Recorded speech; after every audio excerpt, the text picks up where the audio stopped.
ICU nilikaa siku 5 na namshukuru Mungu nilitoka salama.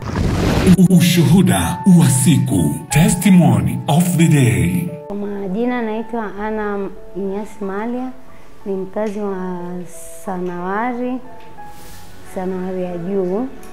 Nilikuja hapa Mount Meru, nilianzia kitengo cha emergency, nikaenda kitengo cha ICU. Kwa kweli nilipata huduma nzuri. ICU nilikaa siku 5 na namshukuru Mungu nilitoka salama kwa hizo siku 5. Mtu ukisikia ICU ni unasikia kwamba yani ni kifo, unachungulia kifo.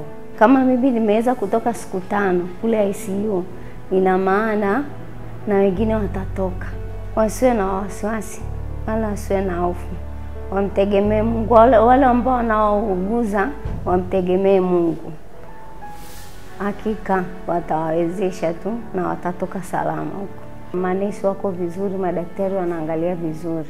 Kwa hiyo nilipata huduma bora. Kutoka ICU nikaja wodi ya kawaida. Nilipata huduma nzuri kutoka kwa manesi, madaktari walinihudumia vizuri. Mimi kiufupi nimezaliwa Mount Meru. Na pia ni watoto wangu wote watatu wote wamezaliwa Mount Meru.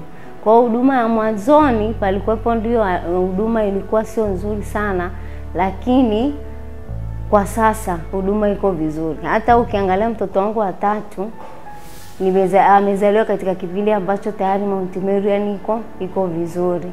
Kwa hiyo huduma kwa sasa hivi ziko vizuri sana.